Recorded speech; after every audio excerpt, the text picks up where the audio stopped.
Hello guys, welcome back to ExcelWeb. Today we will cover a basic yet essential task, how to delete an Excel spreadsheet. So let's start the video. First, open your Excel workbook containing the sheet you want to delete. Now here you can see the sheet tab. Each sheet in your workbook is represented.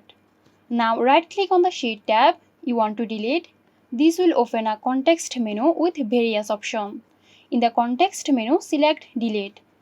Excel will ask you to confirm. Now confirm by clicking OK.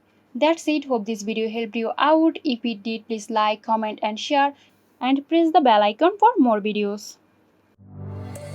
This video is sponsored by Zerosoft. Zerosoft offers graphic design, UI UX design, digital marketing and web development. Elevate your brand with Zerosoft today. For more details, check the description box.